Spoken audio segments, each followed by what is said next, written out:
Assalamualaikum warahmatullahi wabarakatuh. Halo teman-teman semuanya. Selamat datang di video pembelajaran biologi kita kali ini. Perkenalkan, saya Syanda Nanda Pratama dari Tadris Biologi dan saya berasal dari Institut Agama Islam Negeri Kerinci. Pada video pembelajaran kita hari ini, kita akan membahas topik yang sangat menarik maupun sangat penting di dunia biologi maupun di dunia nyata, yaitu tentang struktur dan fungsi jaringan pada tumbuhan, terkhususnya pada daun. Yuk kita bahas sama-sama.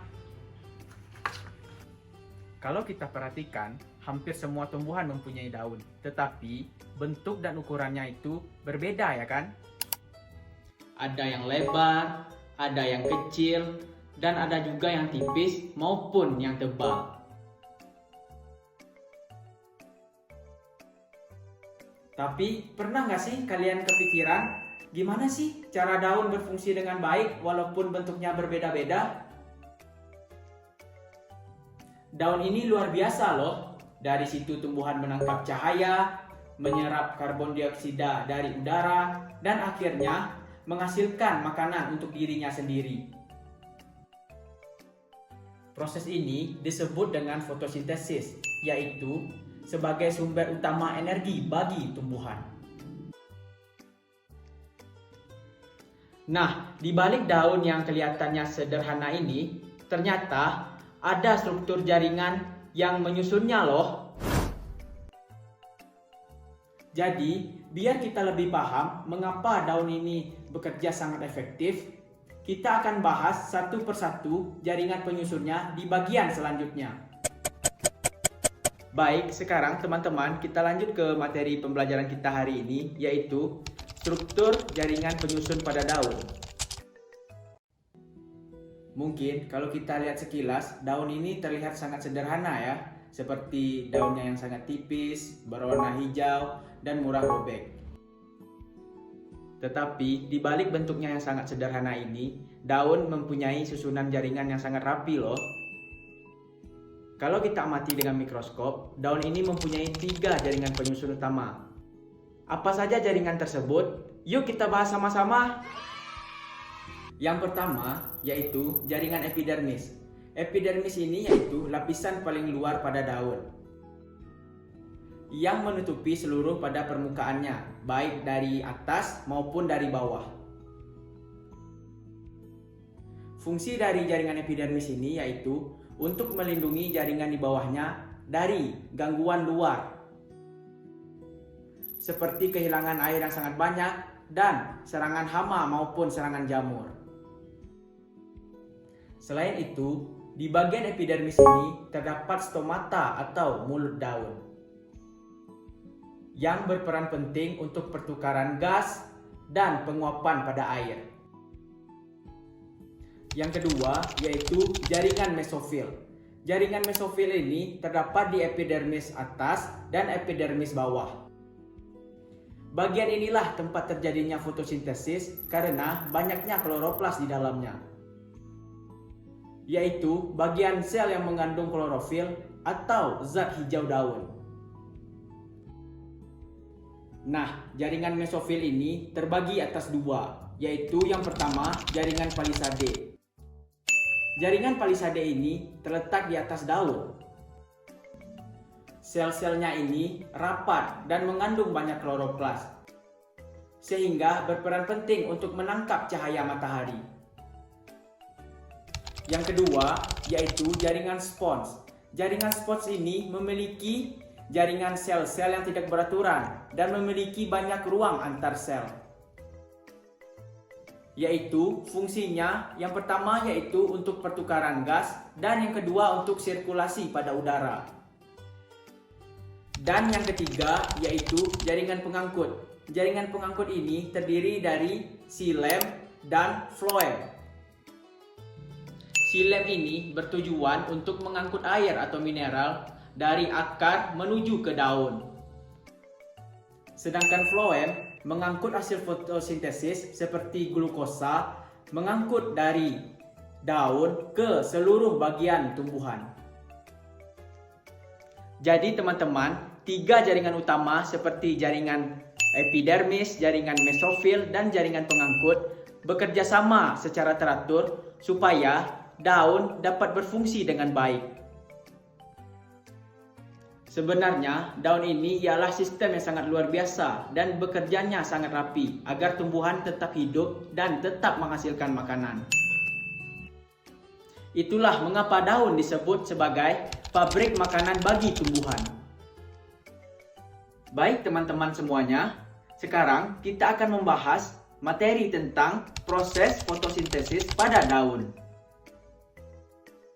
Teman-teman, fotosintesis itu adalah proses di mana tumbuhan membuat makanannya secara sendiri. Berbeda dengan manusia atau hewan yang harus mencari makanan dengan sendirinya. Sedangkan tumbuhan dapat memproduksi makanannya dengan proses alami dan dibantu oleh cahaya matahari. Baik teman-teman, selanjutnya saya akan menjelaskan sambungan materi fotosintesis pada daun di papan tulis. Secara sederhana, fotosintesis terjadi ketika daun menyerap cahaya matahari, air, dan karbon dioksida. Kemudian mengubahnya menjadi glukosa atau gula sebagai sumber energi dan menghasilkan oksigen yang dilepaskan ke udara. Proses ini berlangsung di bagian daun yang mengandung kloroplas, tempat di mana terdapat klorofil, yaitu zat hijau daun yang berfungsi untuk menangkap energi cahaya matahari. Nah teman-teman, proses fotosintesis ini dibagi menjadi dua tahap utama, yaitu reaksi terang dan reaksi gelap. Yuk kita bahas satu persatu. Yang pertama yaitu reaksi terang. Reaksi ini disebut dengan reaksi terang karena sangat bergantung pada cahaya matahari. Ketika sinar matahari mengenai daun, energi cahaya tersebut diserap oleh klorofil dan digunakan untuk memecah air atau H2O menjadi oksigen atau O2 serta menghasilkan energi kimia dalam bentuk ATP dan NADPH. Oksigen hasil dari reaksi terang inilah yang dikeluarkan oleh tumbuhan melalui stomata dan menjadi udara yang kita hirup setiap hari. Jadi, selain menghasilkan makanan, tumbuhan juga memberikan oksigen untuk kehidupan di bumi. Luar biasa kan? Nah, selanjutnya yang kedua adalah reaksi gelap. Disebut reaksi gelap bukan karena terjadi di tempat gelap, tetapi karena tidak membutuhkan cahaya secara langsung. Reaksi ini berlangsung di bagian stroma pada kloroplas. Pada tahap ini, energi yang dihasilkan dari reaksi terang tadi yaitu ATP dan NADPH. Secara umum, proses fotosintesis dapat dituliskan dalam bentuk persamaan yaitu 6CO2 ditambah 6H2O dan ditambah cahaya matahari dapat menghasilkan C6H12O6 ditambah 6O2. Yang berarti 6 molekul karbon dioksida dan 6 molekul air dengan bantuan energi cahaya matahari akan menghasilkan 1 molekul glukosa dan 6 molekul oksigen. Proses ini sangat penting karena tanpa fotosintesis tidak akan ada sumber energi bagi tumbuhan dan tidak akan ada oksigen bagi makhluk hidup lainnya.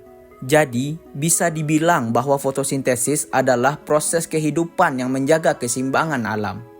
Dengan memahami proses fotosintesis ini, kita jadi tahu betapa hebatnya peran daun bagi kehidupan di bumi, bukan hanya untuk tumbuhan itu sendiri, tetapi juga untuk kita semua yang hidup bergantung pada udara segar dan oksigen yang mereka hasilkan. Sekarang, biar lebih mudah dipahami, kita lihat contoh nyatanya yuk.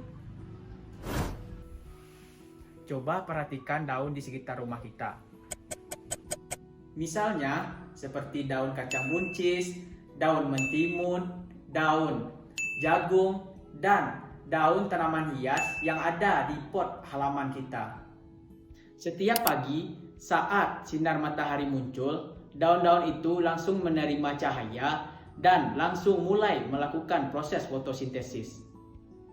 Nah, disitulah semua jaringan pada daun dapat bekerja sama, seperti jaringan epidermis untuk melindungi daun, jaringan palisade untuk menangkap cahaya, jaringan spons untuk membantu pertukaran gas, lalu xilem dan floem untuk mengalirkan hasil fotosintesis ke seluruh bagian tumbuhan. Jadi, Dari contoh sederhana itu, kita dapat melihat gimana struktur jaringan daun dapat berperan penting dalam kehidupan tumbuhan sehari-hari. Jadi teman-teman, dari pembahasan ini kita dapat menyimpulkan bahwa yang pertama, daun mempunyai struktur jaringan yang saling mendukung. Yang kedua, setiap jaringan mempunyai fungsi yang sangat penting dan saling berkaitan satu sama lainnya. Dan yang ketiga, yaitu berkat kerjasama organ-organ itulah proses fotosintesis dapat berjalan dengan lancar. Semoga lewat penjelasan ini kita jadi lebih paham bahwa selembar daun mempunyai sistem kerja yang sangat rumit dan menakjubkan sekali. Baik teman-teman semuanya, sampailah di penghujung pembelajaran kita kali ini. Semoga bermanfaat bagi kita semua. Dan terima kasih teman-teman semuanya telah menonton video pembelajarannya sampai akhir. Sampai jumpa. Bye-bye.